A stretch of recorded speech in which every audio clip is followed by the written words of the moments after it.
Hello guys, welcome back to our channel. It's me Siri. ఇవాళ video వచ్చేసి గోంగూర mutton curry చూసేద్దాం రండి. ఇంకెందుకు ఆలస్యం, ముందుగా స్టవ్ వెలిగించుకొని ప్రెషర్ కుక్కర్ని అయితే పెట్టేసుకున్నాను. ఇప్పుడు అందులోనే 3 టేబుల్ స్పూన్స్ ఆయిల్ అయితే వేసేసుకోవాలి.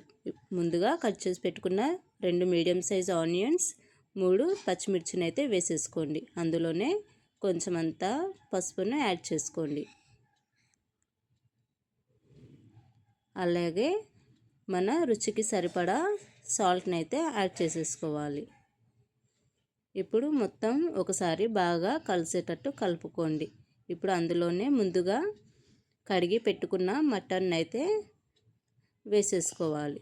చూస్తున్నారు కదా, ముందుగానే కడిగి చిన్న ముక్కలుగా కట్ చేసుకొని పెట్టేసుకున్నాను. మటన్ అనేది తాలింపులో అయితే వేసేస్తున్నాను.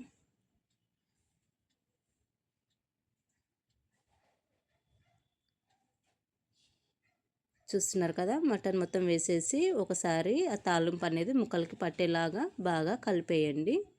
ఈ విధంగా కలిపేసి కొద్దిసేపు మూత పెట్టి అయితే మగ్గనిద్దామండి.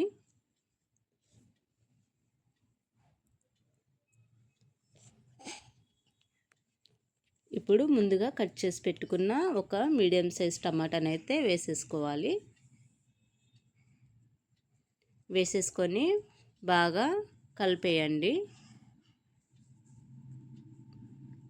ఇప్పుడు టమాటా కూడా కొద్దిసేపు మగ్గడానికి కోసం నేనైతే మూత అయితే పెట్టేశాను. చూస్తున్నారు కదా, టమాటా కూడా మెత్తగా మగ్గిపోయింది. ఇప్పుడు అందులోనే మన స్పైసీకి సరిపడా కారాన్ని అయితే యాడ్ చేస్తున్నాను. నేనైతే 4 టేబుల్ స్పూన్లు అయితే వేసేసుకున్నాను. మీ స్పైసీకి సరిపడా మీకు ఎంత కావాలో అంత అయితే వేసేసుకోండి. వేసేసుకొని బాగా కలిపేయండి. చూస్తున్నారు కదా, ఈ విధంగా అయితే కలిపేసి కారం పచ్చివాసన పోవాలి కదా, సో అందుకని కొద్దిసేపు అయితే మూత పెట్టేసుకోండి. ఇప్పుడు అందులోనే మన మటన్ అనేది ఉడకాలి కదా, సో అందుకని వాటర్ని అయితే యాడ్ చేసుకుంటున్నాను. మన గ్రేవీ కూడా బాగా వస్తుంది కదా వాటర్ యాడ్ చేస్తే, సో వాటర్ కూడా యాడ్ చేసేసాను. అందులోనే ముందుగా ఒలిచి పెట్టుకున్న గోంగూరను అయితే కడిగి పెట్టేసుకున్నాను అండి, ఒలిచేసి. చూస్తున్నారు కదా, గోంగూరను కూడా ఇప్పుడు మటన్లో పెట్టేద్దామండి. చూసినారా, ఆ విధంగా మటన్లో పెట్టేసి బాగా ఒకసారి కలిపేయండి. ఈ విధంగా కలిపేసి మూత అయితే పెట్టేసుకోండి. మూత పెట్టేసుకొని 7 నుంచి 8 వరకు విజిల్స్ వచ్చే వరకు అయితే పెట్టేసుకోండి. చూస్తున్నారు కదా, 8 విజిల్స్ అయితే వచ్చేసాయండి. నేనైతే మొత్తం వీడియో అయితే పెట్టట్లేదు, ఎందుకంటే స్పీడ్గా అయితే చేస్తున్నానండి.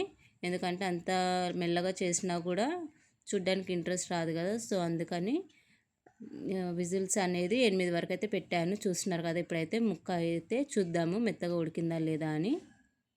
బాగా కాలుతుంది కదండి, ఇప్పుడే మూత తీసాను. చూస్తున్నారు కదా, ఈ విధంగా అయితే ముక్క అయితే ఉడికిపోయిందండి. ఇప్పుడు కొంచెం అంతా అల్లం పేస్ట్ని అయితే యాడ్ చేసుకోండి. వేసేసుకొని బాగా కలిపి కొద్దిసేపు అయితే మూత పెట్టేయండి. అల్లం ఫ్లేవర్ అనేది బాగా కూరకైతే పడుతుంది కదా, పచ్చివాసన పోయేలాగా అయితే పెట్టేసుకున్నాను మూత. చూడండి, నేనైతే ఇందాకలా ముక్క అనేది చూశాను కదా ఉడికిందా లేదా అని. అప్పుడు కొంచెం టేస్ట్ చూస్తే సాల్ట్ అనేది సరిపోలేదు, సో కొంచెం అయితే సాల్ట్ని యాడ్ చేసుకున్నాను. అంతే అండి, ఎంతో రుచిగా ఉండే గోంగూర మటన్ కర్రీ అయితే రెడీ అండి.